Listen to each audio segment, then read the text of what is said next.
Hello friends, स्वागत है आपका अपना channel nursing study with Radha में। आज हम पढ़ेंगे important definition and terminology fundamental of nursing का। ये फंडामेंटल ऑफ नर्सिंग सब्जेक्ट का इम्पोर्टेंट डेफिनेशन और टर्मिनोलॉजी है। तो चलिए शुरू करते हैं। फर्स्ट ऑफ ऑल हम पढ़ेंगे हेल्थ का definition. Health according to world health organization WHO, health is a state of completely physical, mental, social and spiritual wellbeing, केवल डिजीज़ और नो अब्सेंस ऑफ डिजीज़। इसको हिंदी में इस तरीके से डिफाइन करेंगे, केवल रोग या बीमारी का ना होना ही स्वास्थ्य नहीं कहलाता। विश्व स्वास्थ्य संगठन के अनुसार WHO, वर्ल्ड हेल्थ ऑर्गेनाइजेशन के अनुसार हेल्दी मनुष्य वे होते हैं जो शारीरिक, मानसिक, सामाजिक व आध्यात्मिक तरीके से भी स्वस्थ हों। Second number, nursing. Nursing is a unique task performed by the nurse. Is the person healthy or unhealthy endure in performing those activity. Nursing nurse के द्वारा किया जाने वाला एक अनुपम कार्य है, अर्थात व्यक्ति स्वस्थ या अस्वस्थ के उन क्रियाओं को संपन्न करने में सहायता करना है जो उसके स्वास्थ्य की पुनः प्राप्ति में या शांतिपूर्ण मृत्यु में योगदान देती है, एवं जिन क्रियाओं को वह इच्छा शक्ति, ज्ञान एवं बिना किसी की सहायता से स्वयं संपन्न करती हैं। थर्ड नंबर होगा professional nurse. A professional nurse is one who has obtained a degree or diploma from a recognized nursing skill और कॉलेज। प्रोफेशनल नर्स, व्यावसायिक नर्स, वह होती है जिसने किसी मान्यता प्राप्त नर्सिंग स्कूल या कॉलेज से डिग्री अथवा डिप्लोमा प्राप्त किया हो एवं संबंधित नर्सिंग काउंसिल से रजिस्टर्ड हो। यहाँ पे नासी स्किल का ये नेशनल एकेडमी है, the national academy of science India.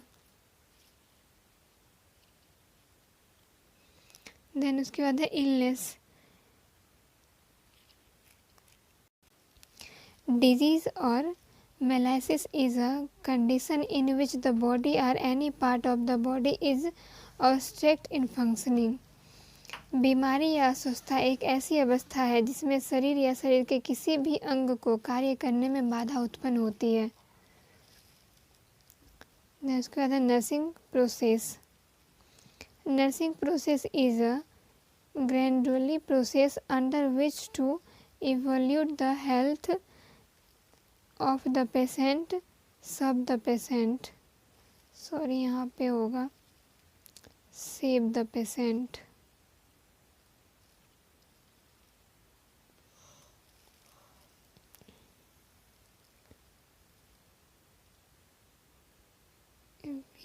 save the patient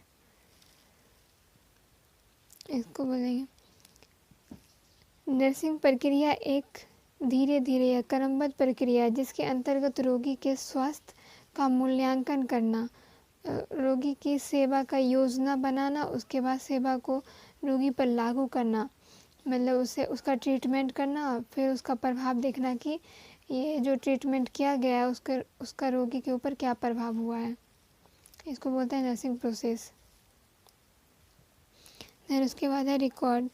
a record is a written document for taking basic statistics related to the patient. Records were registered diary or files that contain. Record रोगी से संबंधित मूल आंकड़े लेने का एक लिखित दस्तावेज होता है। रिकॉर्ड्स वे रजिस्टर्ड डायरी या फाइलें होती हैं जिसमें मरीज को अस्पतालों में दी जाने वाली चिकित्सा सेवा एवं परीक्षण का लिखित वर्णन होता है, एवं कानूनी दस्तावेज होते हैं जो रोगी के दाखिले से निकास तक उपयोग में लाए जाते हैं। जब रोगी का एडमिशन होता है कोई वार्ड में, और जब तक वो छुट्टी लेकर घर नहीं चले जाता, जब तक के लिए रिकॉर्ड काम आता है। उसके बाद है report. Exchange of information between health workers, nurse or other members in relation to the health care being provided to a patient. किसी मरीज को प्रदान की जा रही स्वास्थ्य देखभाल के संबंध में स्वास्थ्य कर्मियों, नर्स या अन्य सदस्यों के मध्य सूचनाओं का आदान प्रदान रिपोर्ट कहलाती है तथा यह प्रक्रिया रिपोर्टिंग कहलाती है। यह मौखिक या लिखित दोनों ही रूप में प्रस्तुत की जा सकती है। रिपोर्ट हम मौखिक या लिखित कोई भी रूप में दे सकते हैं। जैसे नर्स का 2 शिफ्ट होता है, एक मॉर्निंग या इवनिंग, नाइट, कोई भी शिफ्ट हो तो कौन सा मेडिसिन हम पेशेंट को दे चुके हैं और कौन सा बाकी है, ये हम रिपोर्ट के तौर पर लिख करके दूसरे वर्कर्स को देते हैं।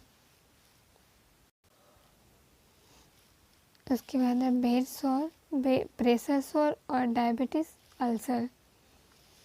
The patient pressure on certain tissue areas of his body by laying on the bed for a long time or sitting on the chair or staying in the same position।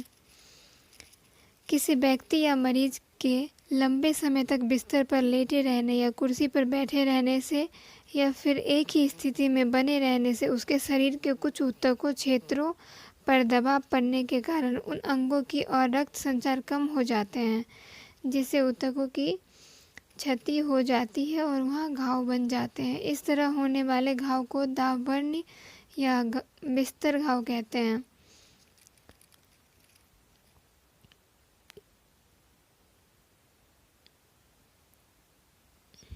उसके बाद है immunisation.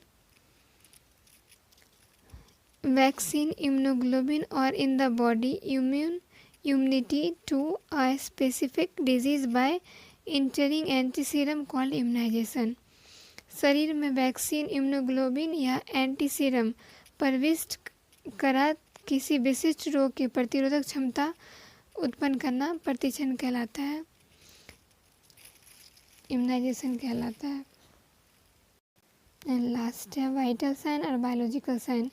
Body temperature, pulse, respiration and blood pressure is known as biological organ because it is controlled by the biological organ of the body like heart, brain, kidney, etc. शरीर का तापमान, temperature, नाड़ी, pulse और respiration, श्वसन एवं रक्तचाप, blood pressure जैविक चिन्ह कहा जाता है क्योंकि इनका नियंत्रण शरीर के जैविक अंगों, वाइटल ऑर्गन जैसे हृदय, मस्तिष्क, गुर्दा आदि के द्वारा होता है। तो आज के लिए बस इतना ही। धन्यवाद।